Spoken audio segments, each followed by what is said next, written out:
Hi, everybody. Thank you for subscribing. And if you are not a subscriber and you just happen to find me by scrolling around, or maybe somebody recommended me, I hope you'll help me out and hit that subscribe button.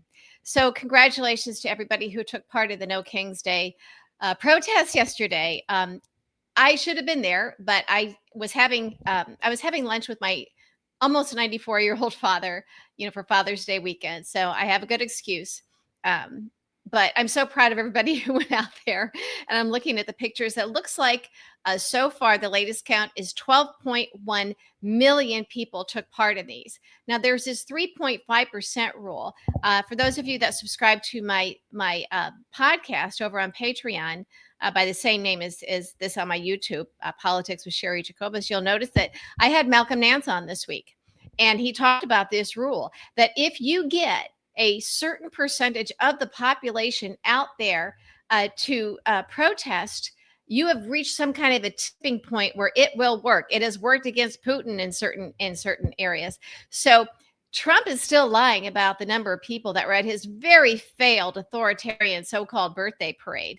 Um, I would say that Saturday was a success, and we need to celebrate our successes because obviously we're not there yet to saving our democracy. But I think that when you look at these numbers of the protesters all around the country, in Portland, Oregon alone, they had more people than Trump had in Washington, D.C. for his horrible, treasonous, authoritarian show of military might, basically a threat to all of us because he now has, of course, Marines detaining American citizens. So the numbers now 12.1 million. I expect it'll go higher. And people were doing this all around the world. Trump at his heart is a coward.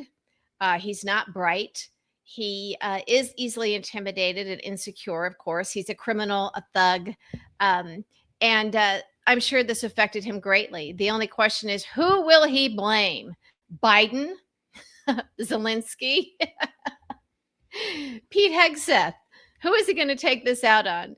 Because he will never, ever, ever admit that he is extremely unpopular, that many MAGA have turned against him.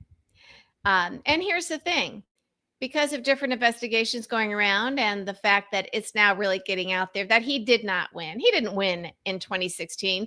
Putin cheated for him, as we know, and we've talked about that a lot, how they got the polling numbers, and on election night were able to somehow flip some of those, do some funny work. As Karl Rove said, if you're within 3% on election night in any given state, you can cheat undetected.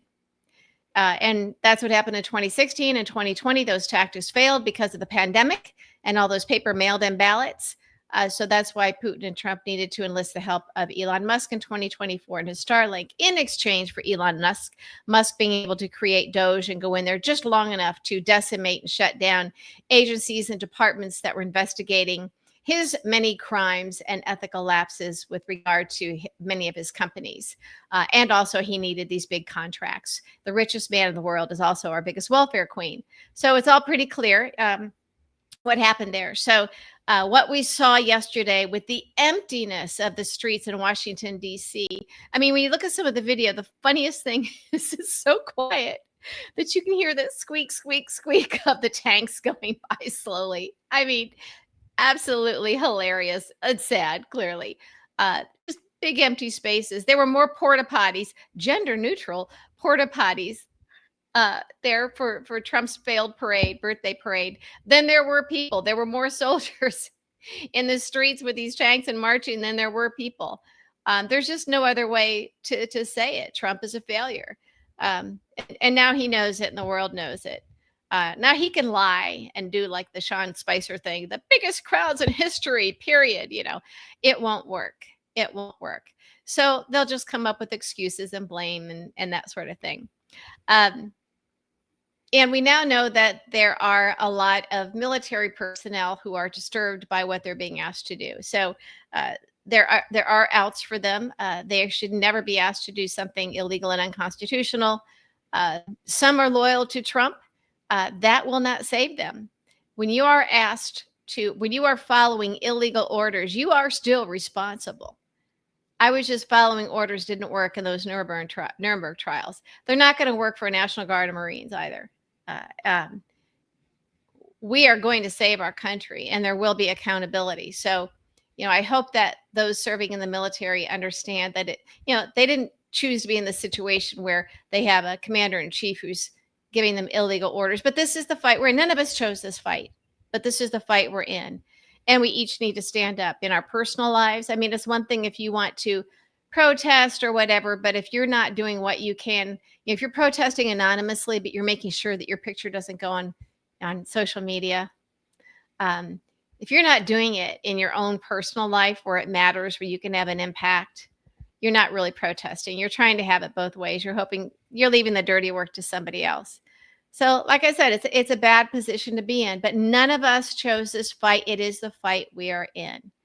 And if you're not doing what you can in your own world, you're not really a resistor. That's just the facts. We've all had to give up something, sacrifice something. And This ain't 2016 anymore. It's not 2016 anymore. But yesterday, again, the latest count that we've seen the 11 million number thrown around. Now it's 12.1 million, and I expect it'll go up. And Trump had, yeah, we're seeing the inflated numbers they're trying to give, but it appears to be about 1/10 or less of what they anticipated. 1/10. Now, we saw the other night, too, that there were veterans protesting on the Capitol steps on the East Front. That would be, we don't have a front in the back of the U.S. Capitol. We have a West Front and an East Front. The West Front is the one with the big stairs that you see that really from afar. The East Front is the one that looks like it has a parking lot or something in front of it. And that's the steps that members of Congress go up when they're not doing the underground tunnels to go for a vote. They cross the street and they walk up those steps. That's usually where they take tourists to meet with classroom kids and everything. I lived on Capitol Hill for close to 30 years, worked on Capitol Hill for many of them. So it was my neighborhood. I would go jogging there. I could jog the steps, no problem. And we saw that Trump actually pardoned the January 6th domestic terrorists that forced their way into the Capitol, broke windows, smeared feces on the floors and the walls, tried to kill the speaker, tried to hang Mike Pence. No big deal, right? They get pardoned. So the other night, the night before, I think the big party, the big birthday party for the authoritarian, dictator wannabe Trump. Well, he is a dictator now. He's not a wannabe. He's doing it. We are in authoritarianism. It's not that we're on our way to it. We are there, which is why everybody is now out protesting. Anyway, there was a pretty small handful of mostly Vietnam veterans, or older. There was veterans on the Capitol steps having a sit-in, sitting there quietly as a protest. They were hauled off and arrested. There was one 87-year-old who had his walker that was also one of those wheelchair things that you can sit down on. And he was arrested. And he says, this is just the beginning. So some of these veterans, and some of them are wounded veterans, seem to be understanding that this now is the way they saved their country. This is the fight of their life. If they survived combat, maybe it was so they could do this. So God bless these guys for just sitting there on the Capitol steps and being hauled away and arrested in the era of Trump. That's what we do. So I think it's important that we weigh in with our National Guardsmen. Of course, now in California, they've now been put back under the control of the governor. Trump will appeal that. But these Marines, some of them are as bloodthirsty as Trump. But again, I think that we really need to expand this message that you are being asked to do things that are unconstitutional and illegal. You don't have to do it. You don't have to do it. There is a way out. And if you're doing it because you like it, because you're MAGA, we will hold you accountable. And I was just following orders will not work. And the reason I think we need to make that clear, that I was just following orders is not a defense, is because if we don't make it clear, then they can say they didn't know. I didn't know that what I was being asked to do was illegal, or that I didn't have to follow illegal orders. I didn't know that I could be a conscientious objector. I didn't know. So we as citizens, because as we've said many times, there's no cavalry coming to save us. We are the cavalry. We have to make it clear very loudly, um, on your social media or whatever, that no, it's not okay to follow those orders. And that's how we win. So I hope that everybody feels really good about yesterday, because it can help move the needle. Guarantee you this got under Trump's skin. He will try to retaliate, I'm sure, with something bigger and meaner. But here's the thing. I think he did this. He's been trying. I think what's happening in California is his way to try and prove to Putin that he can do the job he was hired by Putin to do.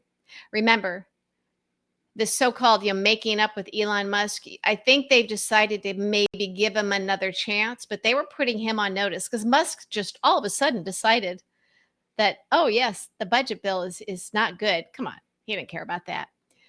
This was Musk and Putin punishing Trump and letting him know that he was in trouble. And they'll install Vance.